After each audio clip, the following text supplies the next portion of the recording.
When Charles Darwin died, he left the world with a problem. He brought us to this brilliant theory of evolution by natural selection, which is really undeniable. The fossil record, the study of modern genetics, the mass of science is behind it, and it makes complete sense. But he left the world with a problem. And the problem was, why does altruism happen in nature? So we can see that there are jays in Africa, a bird species, and they some of the siblings don't choose to have children. They don't mate and breed, but they help their brothers and sisters that do. And this was the great mystery that Darwin etched out and couldn't answer. And then, you'll hear stories about a man jumping onto the train tracks to save a young boy's life and then getting hit by the train, but he saves the boy's life. So this was something that he just couldn't really fathom. And the answer on a certain level came in an extraordinary way decades after Charles Darwin, almost a century, or a good century after Darwin published his Origin of Species in 1859. And it happened that there was a man by the name of George Price. And George Price had a degree in chemistry. He had not studied biology in his official capacity. He'd done chemistry. And he was corresponding with more than one Nobel laureate in more than one discipline at the time that he made the breakthrough. And when he made the breakthrough, the world's leading academics in the field of evolutionary biology were working at University College London. And this is not an apocryphal story, it's an actual story. It actually happened. He walked into the University College London and put a document on the desk of one of the leading evolutionary biologists in the world at the time. And the document explained why altruism happens in nature. And what it said was, essentially, it was an equation. And the equation clarified that if you have to take someone to the airport and someone asks you, if that person is your cousin, you're more likely to take the cousin than a complete stranger. Why? Because you have more genetics in common. And on the surface level, this solved the problem that Darwin had put forward. And without having a degree in biology, having a background in chemistry, this man was immediately given a professorship because he had solved a fundamental problem in evolutionary biology. But the story gets more profound and challenging and extraordinary in that this man had said that it is our destiny, decreed to us by our genetics, that we will be selfish genes. We will be selfish creatures.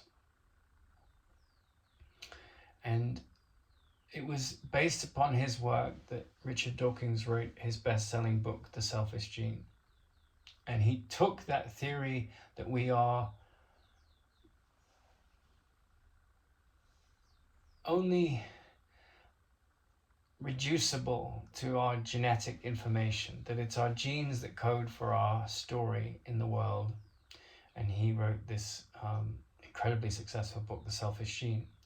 But it's the story of George Price that is more interesting, because George Price couldn't live with the story that he'd nailed to the wall of what life is about, right? He thought there was something wrong with that. He was acclaimed around the world as making this great breakthrough and advancing Darwinianism, bringing it into the realm of neo-Darwinianism, And his theory was irrefutable. The evidence backed it up. But what then happened in him was a sort of what you might call a religious crisis. And he said, I don't want to live in a world that is defined by my equation. I recognize that I do. I witness it, the proof is there. But he then went to try and live the truth of the Gospels, right? Which was to give the shirt off your own back, to not be defined by the story of his genes. And so he went on a crusade where in his daily life, he was operating with some of the greatest evolutionary biologists on the planet. And in his free time, in the night time and in his weekends, he would go and give the shirt off his back to the homeless population of St. Martin in the Fields, which is near Trafalgar Square. It's a central part of London. And he would buy them food, he would let them live in his flat, he would help them with medicine. And it was his existential crisis. He was a real seeker of meaning at a very deep level. But he took two tracks. One track was the track of orthodox science, seeing the world as a representation of material logic and the material's logical explanation once you analyze the material. So we are a bag of genes and that's all we are, as well as being a bag of memes, which is sort of a clever way for saying the thoughts and habits that manage our mind. So you have genes and you have memes, and we are the story of these two things, but our genetics controls us. And then he took the other track, or another track, which was to believe in Orthodox Christianity, that Jesus was our savior, that to emulate him was to break free from the dictates of the genetic programming. And what happened was his mind was so split between these two tracks, which have totally different logics. One is based on the examination of the physical and the genetic and what evidence-based research and theories around those researches and the world that we look at and prod and probe and try and discern how it's working. That was the world of science. And on the other track, it was the examination of the idea that there is a salvation that comes with belief in a certain set of virtues and ethics. And ultimately, I have the conviction that both are wrong.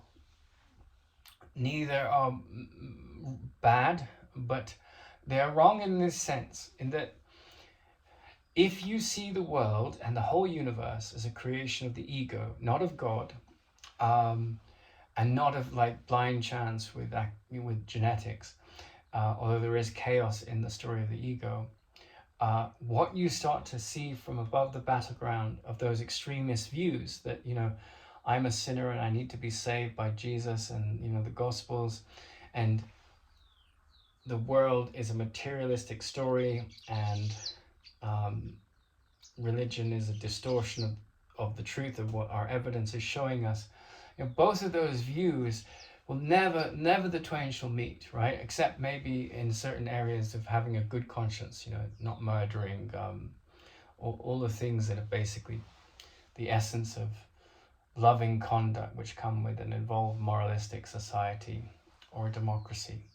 But as such, these two tracks are on totally different tracks. And what happened to him was he became so engrossed in being this selfless being, he stopped taking care of his own needs to the extent that he needed to for his body to be safe. And he had a thyroid problem, and he was so focused on helping other people that he overlooked taking his medicine in the right way, and he died.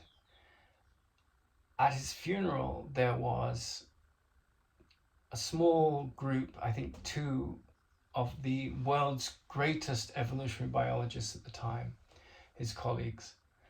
And then there was a large group of homeless people from central London, from the area around St. Martin in the Fields. And so his story is a very interesting story because he's the man that's, cemented the vision of the world through the body's eyes, and the body's eyes applied to electron microscopes and genetic reductionism.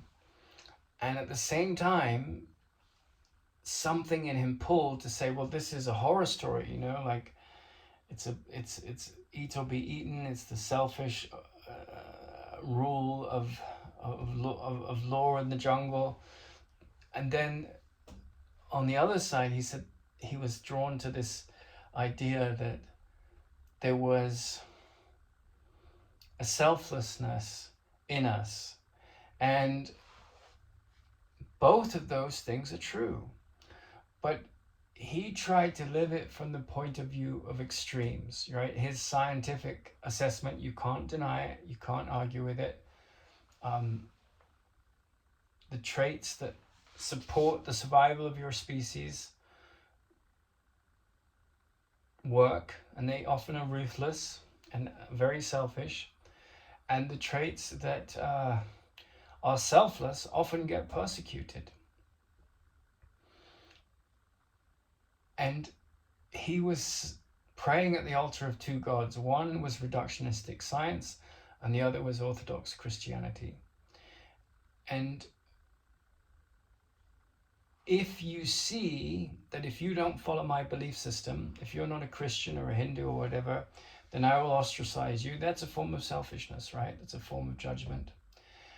And if you see that if you don't follow my scientific reductionism, then that's also a form of judgment, right? But what you can start to come to understand is that they are viewpoints, right? And from the perspective of enlightened thinking, we are not the body. We are not the sum total of our genetics or our thought systems until we transcend their limitations. And he tried to do that gallantly in a sort of split-minded way, because he, on one track, he was arguing this is what the world demonstrates to me.